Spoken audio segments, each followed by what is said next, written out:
Uy, el ventilador. Bueno. No sé qué me pasa, es el verano, el calor, yo qué sé. Estoy un poco... Hoy vengo con una reflexión, ¿vale? Porque el otro día, el sábado, estaba yo con un aburrimiento activo que es súper necesario, y con aburrimiento activo me refiero a limpiar, cocinar, pero no necesariamente trabajar o hacer cosas productivas o estar con gente, ¿no? Entonces cuando estás limpiando, tal, haciendo cosas en las que no tienes que utilizar activamente tu intelecto, de repente surgen reflexiones que dices ¡wow! Entonces hoy quería compartir una reflexión que tuve el sábado y que me puse ahí a escribirla, ¿no? Y me puse a escribir porque digo, es que esto que estoy pensando, o sea, me apetece compartir esta reflexión. No solo por compartir, sino porque digo, ostras, la de cosas que a veces pienso que digo, joder, es interesante, ¿no? Compartirlas con la gente. Conclusión, que hoy se viene un vídeo reflexivo, así un poquito, no sé, introspectivo también, como con perspectiva, en plan, es verano, vamos a darle, ¿no? Un poco a esa intelectualidad fluida. No tiene ningún sentido ese concepto, me lo acabo de inventar, pero completamente. Y voy a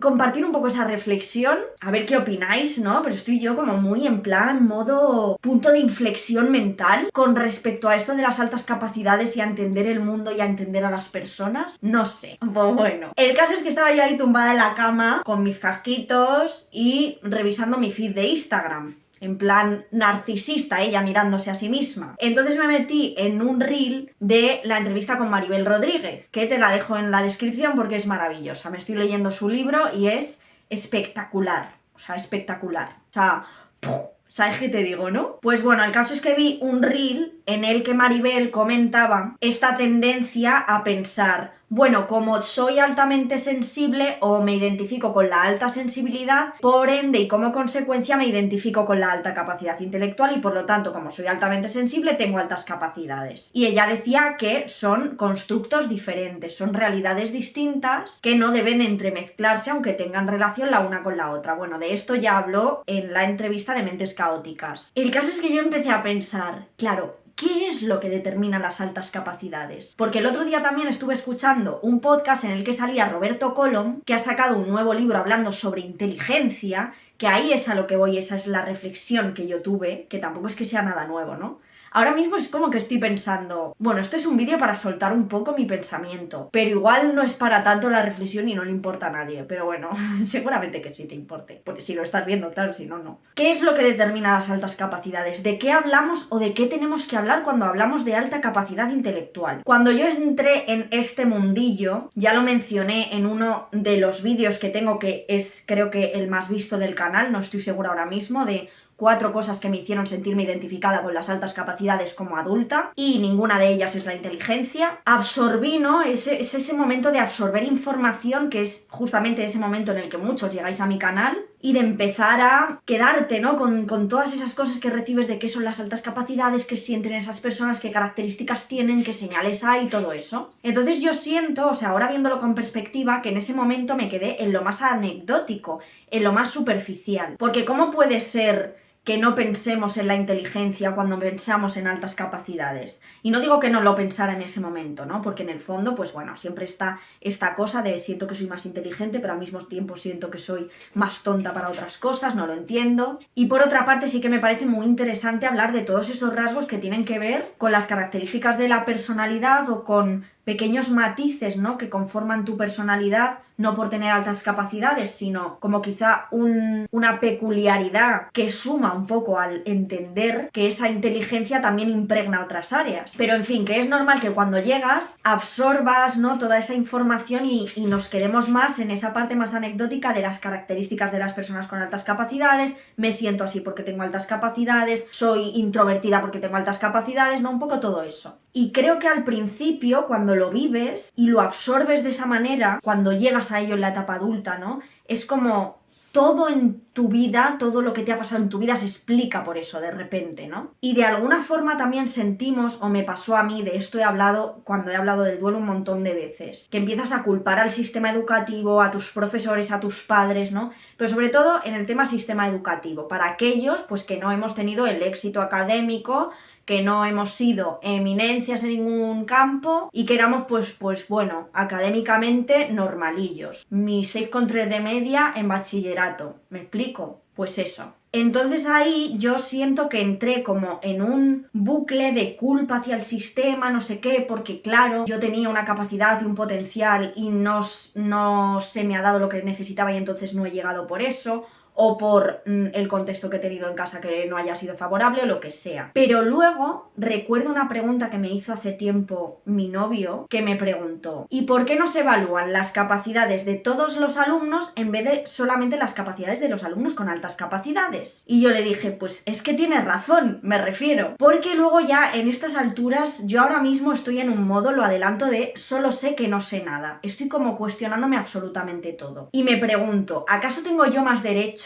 que una persona que no tiene alta capacidad intelectual a tener éxito académico o a llegar a lo más alto? Que tampoco es que quiera yo llegar a lo más alto, tampoco sé qué es lo más alto, también te digo, el éxito es relativo, chica. Pero ¿tengo yo más derecho a que las oportunidades educativas se ajusten a mí? ¿Más derecho que otro alumno que no tenga alta capacidad intelectual? Ahora, luego está el tema de que, vale, el sistema está como preparado más o menos para una media, ¿no? Entonces, en ese sentido, el que se queda por debajo y el que se queda por encima acaba perdiendo un poco, ¿no? Esta es la filosofía por la cual yo todavía me aferro y evidentemente comparto y apoyo y defiendo que se identifique la alta capacidad intelectual, que para eso es alumnado de necesidades específicas de apoyo educativo según la legislación. Aunque luego en la práctica, pues en fin, pasamos desapercibidos, no importamos tanto. ¿Pero tenemos que importar? Eso es lo que yo me estoy preguntando. Claro que sí, hasta cierto punto. Pero claro, yo pienso, ¿acaso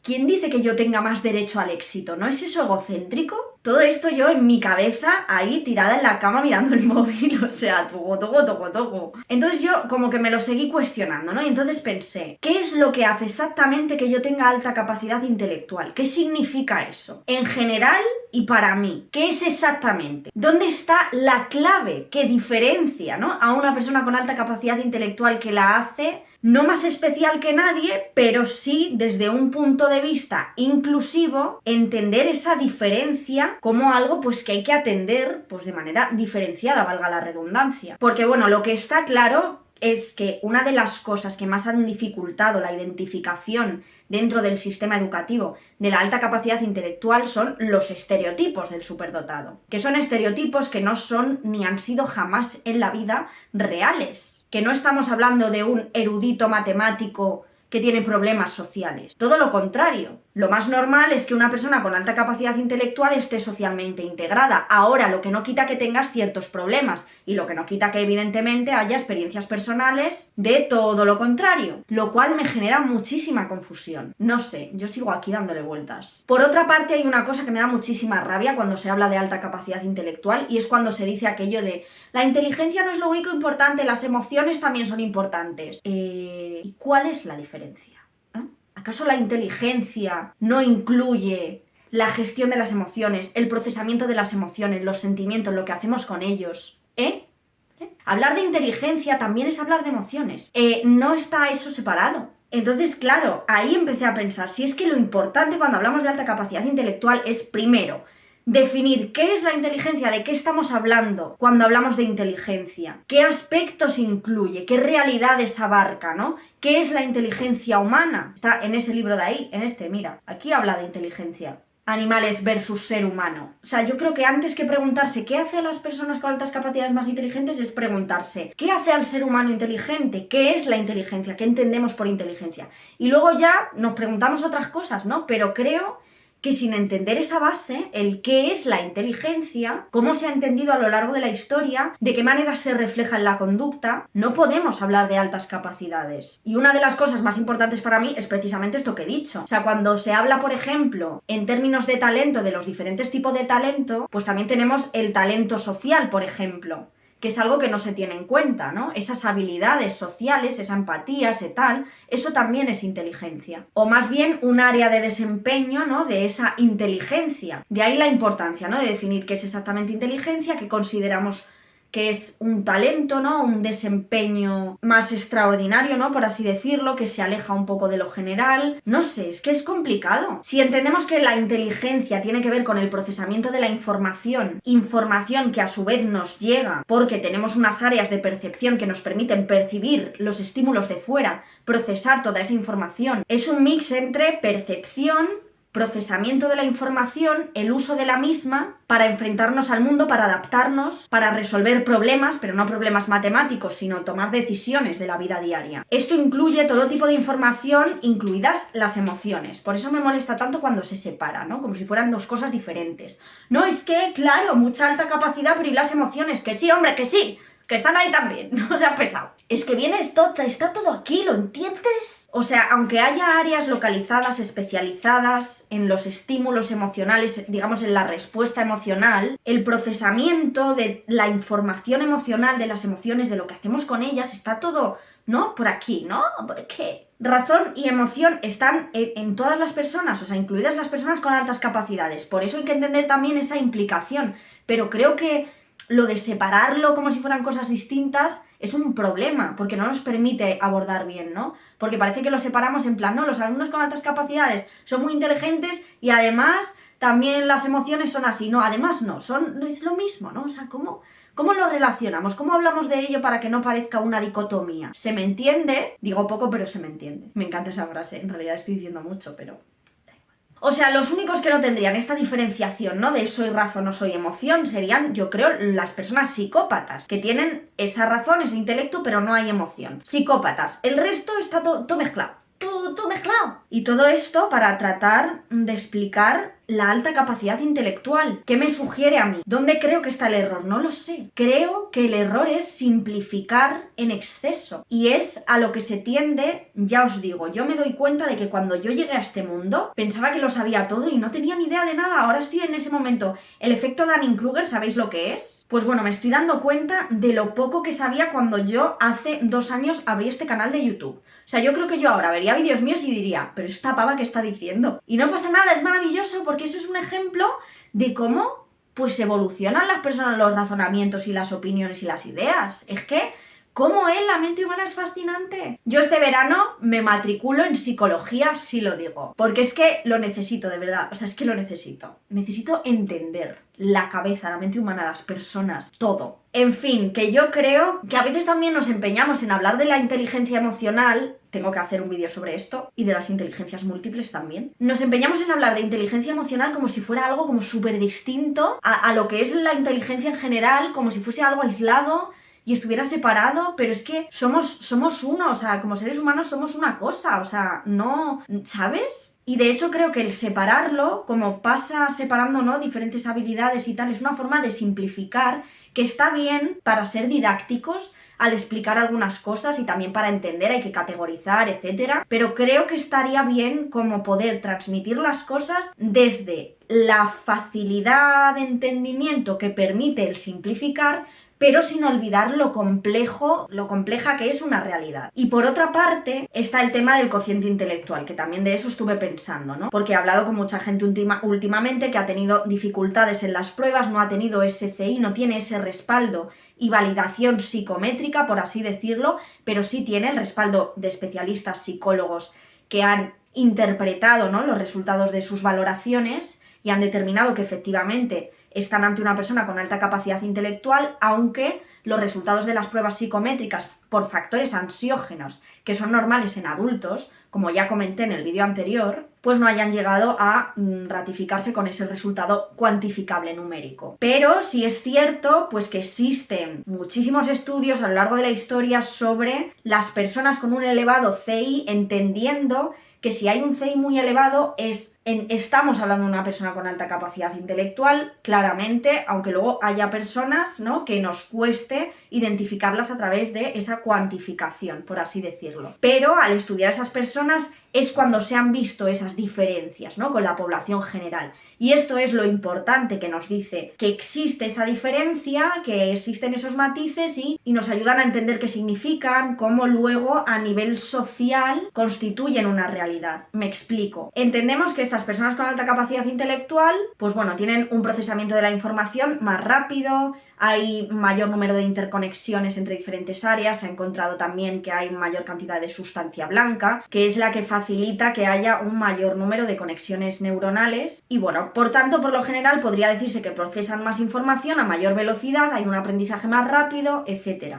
Y esto puede repercutir pues de muchas maneras, pero no solo en el aprendizaje académico, eso está claro. También aprendizajes pues cotidianos, aprendizajes sociales, de las relaciones, de las emociones. Y es algo que para muchos desde muy pequeños ha supuesto una diferencia con respecto a su grupo de edad. Y es ese sentimiento de diferencia a nivel social, lo que puede luego generar esas dificultades sociales con respecto a no encajar. Pero ahí ya no entramos en algo neurobiológico de que estas personas son así, les cuesta más relacionarse, sino que aquí tendría cabida hablar de la psicología social, que es la primera asignatura en la que quiero matricularme. Y creo que habría que hablar también de esto cuando hablamos de alta capacidad intelectual, ¿no? De esos porqués. Cuando hablamos de esas características sociales de los alumnos con altas capacidades, eso no tiene un origen neurobiológico realmente. Eso tiene un origen social, cultural, de entender el mundo, de cómo se trata a las personas diferentes, qué aprendemos de ello cuando observamos y por lo tanto cómo modificamos nuestra conducta para adaptarnos para que no nos pase X cosa.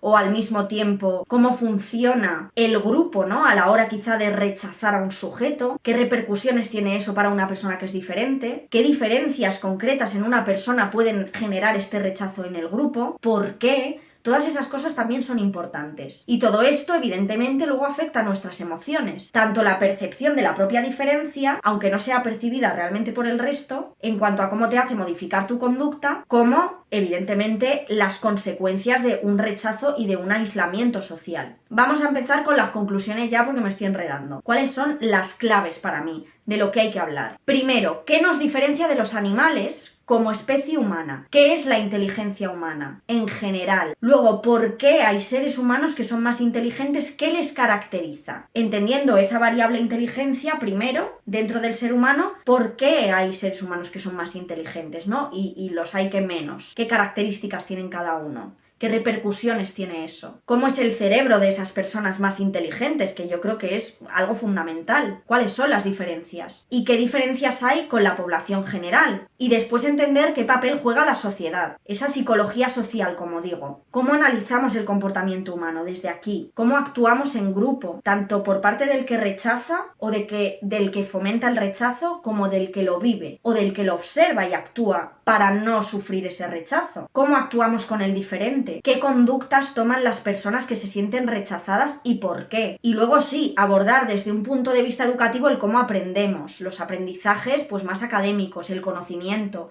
cómo se construye, no solamente en lo que al desarrollo del talento se refiere, sino también cómo se construye este aprendizaje social y qué repercusiones tiene en el otro tipo de aprendizaje si lo entendemos como cosas distintas. Por último, evidentemente, una revisión de arriba abajo del sistema educativo, de esto ya hablaré en otro vídeo. De repente como que tengo un montón de ideas para un montón de vídeos. Y debería ajustarse a todas estas cuestiones, a esta comprensión de la realidad humana, de la mente humana, de las relaciones y sí, del aprendizaje, pero de todas las dimensiones de la persona. La parte emocional, la parte social y de las relaciones, el pensamiento y la metacognición, pero luego también el conocimiento, la cultura, la ciencia, el arte, todo eso. Se me ha ido de las manos esta reflexión, pero bueno, así es mi cabeza, esto es... Pues yo ya lo dije en uno de los últimos vídeos, soy un caso práctico, chica. Y todas estas cosas, pues en 20 minutos, mi cabeza como una turbina, el sábado pasado mientras estaba tirada en la cama, después de ver ese reel de Maribel Rodríguez sobre paz y alta capacidad, pues me vino todo esto y dije, yo tengo que escribirlo. Y se convirtió mágicamente en un guión de YouTube. ¿No? ¿Qué cosas? Solo sé que no sé nada de la alta capacidad intelectual, solo tengo muchas preguntas sobre cómo abordar su comprensión, actuaciones e intervención. Siento como que cada vez más tengo una visión de abanico, como que voy abriendo la vista y digo, ostras, qué movida, ¿Cuántas cosas me faltan por saber, sabes? Esa sensación es maravillosa. El efecto Dunning-Kruger, ya te lo he dicho antes. En fin, me siento en un momento en el que opino y trato de escuchar, sin que me hiera, ¿no?, por así decirlo, las opiniones con respecto a las reflexiones que comparto. Incluso las respuestas que yo me doy a mí misma después de tener o expresar una reflexión. O sea, estoy en un momento en el que me cuestiono la forma en la que pienso, por qué lo pienso. O sea, es una sensación como inefable, en plan, que no puedo explicar. Como que me siento abierta ante el mundo, en plan, ¿qué tienes para mí? No había visto que había todo esto. No sé. O sea, ahora mismo estoy en un momento de decir, hay tantas cosas que no entiendo que es que tengo toda la vida para aprender. O sea, qué fascinación ahora mismo. Me siento como, O sea, es fascinante, pero al mismo tiempo me da como que me siento más tranquila a la hora de divulgar porque digo, chica, si solo sabes que no sabes nada, pues tú hazlo lo mejor que puedas, sigue investigando y si luego cambias de opinión, pues ya está, ¿no? La vida sigue. En fin, que yo creo que entender que no tenemos la certeza de la verdad da mucha paz. Yo me siento con más paz. O sea, eso no significa, no se ha ido como del todo, ¿no? Esa sensación de angustia de decir, cuando subo un vídeo, oh Dios mío, no tendré razón, ¿no? Pues a lo mejor no, ¿sabes? Pero es que no pasa nada. En fin, me siento en un punto de inflexión, que a ver cómo se traduce esto en el contenido de este canal. No lo sé, a lo mejor sigue siendo igual. Nunca es igual, realmente cada vídeo es diferente. O sea, cuando pienso en mi divulgación de un año atrás, me siento un poco impostora cuando digo divulgación. ¿De qué divulgo yo? ¿De mi vida? ¿No? ¿De qué cosas? De educación también. En fin, que estoy en un punto en el que siento, pues eso, que tengo como que aceptar que mi opinión no es más válida que la de otros, lo cual no significa que, aunque pueda escuchar otras opiniones, yo tenga que cambiar la opinión que tengo en este momento con respecto a algo. Pero bueno, siempre desde el respeto y entendiendo que escuchar opiniones distintas es fundamental y es enriquecedor, por muy opuestas que sean. Estoy trabajando en esa parte porque creo que es muy importante. Al mismo tiempo que tener claros como tu base de principios, pero sin hacer que estos tampoco te condicionen excesivamente. O sea, siento como que en los 2 últimos años, desde que empecé con todo esto, mi cabeza ha dado tantas vueltas y he cambiado de opinión con respecto a tantas cosas, que me siento como también al mismo tiempo orgullosa, ¿no?, de esta evolución, de decir, oye, me siento más relajada, ya te digo, ahora estoy aquí disertando, que pin que pan. Puedes estar de acuerdo conmigo, puedes no estar de acuerdo y no pasa nada. Ya no vivo con tanta angustia al leer comentarios, que antes lo vivía un poco tal, luego dependiendo del vídeo a veces, pues bueno, si ves que te vas a meter en un berenjenal, pues a veces, oye, está siempre ese puntito de... Pero se me va quitando, me voy relajando un poco, fluyendo con la vida, go with the flow. Bueno, se me está yendo, así que voy a parar ya, que aquí toco. Espero que os haya gustado este vídeo reflexivo, de un guión que hice a raíz de un momento reflexivo, cuyas opiniones y reflexiones creo que son muy interesantes, ¿no?, para como hacernos pensar. Y nada, pues que hacer aburrimiento activo, es decir, cocinar, fregar, no sé qué, no sé cuántos, es maravilloso y mira las reflexiones que le salen a uno. Es que, de verdad, no hagas tantas cosas. Relájate. ¡Qué maravilla! Pues nada, espero que te haya gustado, ya me dices tu opinión en comentarios, reflexiones que tengas al respecto, si te gustan este tipo de vídeos, si no. Tengo que decir una cosa, quiero empezar a hacer directos, en plan con este tipo de reflexiones, ¿no? Un día que diga, pues vamos a reflexionar hoy sobre esto, ¿no? Y que vosotros en el chat me pongáis y yo y tal, y ¿sabes, no? Y como reflexionar y juntos, ¿cómo se dice? Darle al coco, idea, reflexión en la vida, tal, no sé qué. Ya me callo. Nos vemos la semana que viene con un nuevo episodio de Mentes Caóticas y un abrazo a todo el mundo.